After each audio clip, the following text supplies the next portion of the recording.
the most romantic day of the year is this Friday. Are you ready for a taste of love? Ignite your passions with the ultimate aphrodisiacs. Yeah, a romantic dinner menu to woo your sweetheart. From starters to super sweet finish, our own culinary Cupid joins us live. Casey, thank you.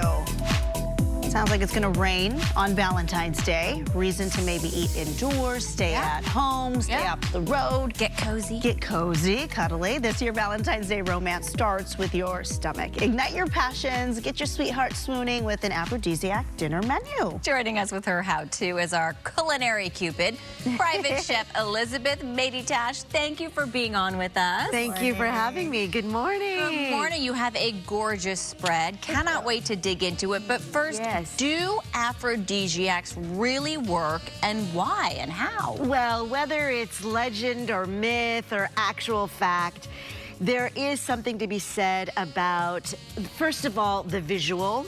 You know, you've got the voluptuousness of the burrata, you've got the creaminess of the whipped ricotta. You know, there's that. That's always we eat first with our eyes.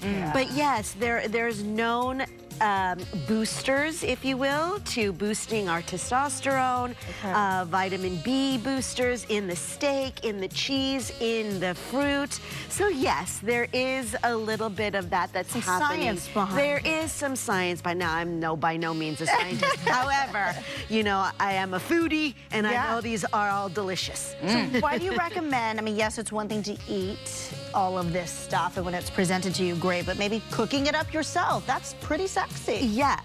What is more a sign of love and more a romance than cooking for someone you love?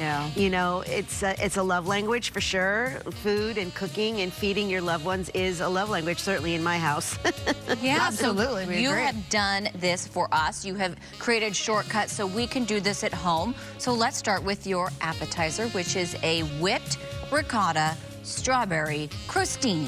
Yes. So we're gonna try that. Hey, cheers to you. Tell us about it. Yes, so it's a charred crostini with baguette bread with pesto, aioli, and then a whipped ricotta on top with some strawberries, and then a drizzle of honey. You could also do balsamic if you didn't have the honey, or if you had the honey and not the balsamic. They can alternate.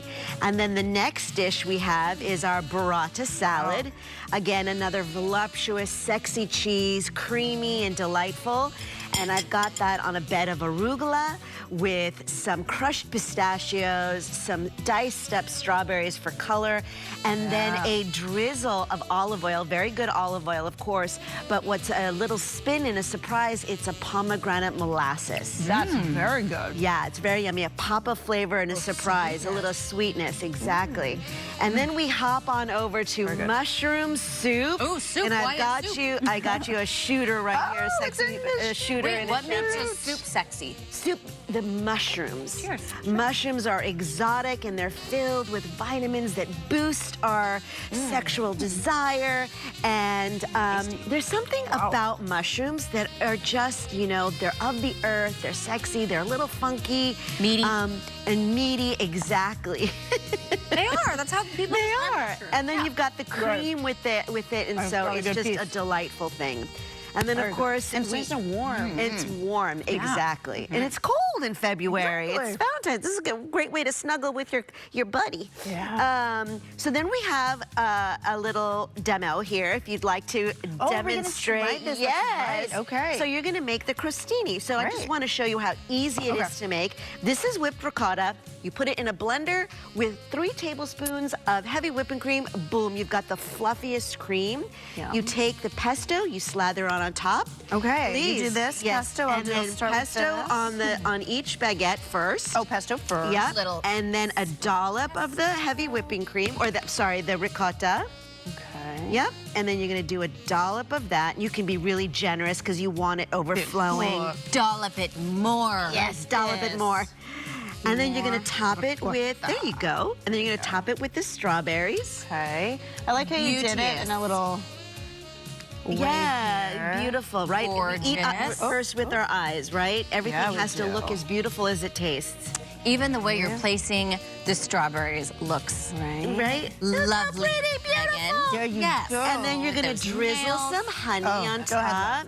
And then I've got little tongs here for you That's so because, you know, easy. right? So easy. And you're gonna just top it with some the tongs. pretty, I know, who doesn't love to cook with this? And you feel very chefy. Beautiful. Is that basil? That is fresh basil, yes. The combo of the sweet with the herbal and the yeah. basil was really tasty. It's I have to so say. delicious. Yeah. And then, of course, the pièce de résistance is the ribeye steak. Who Okay. doesn't love to dig into a juicy Yes. slice of red meat? And we love the tomato action. Yes, so that is a little secret I love to do is I like to char them, and so you have a little burst of char and tomato sweetness. tender. And there's chimichurri on top wow. of the steak.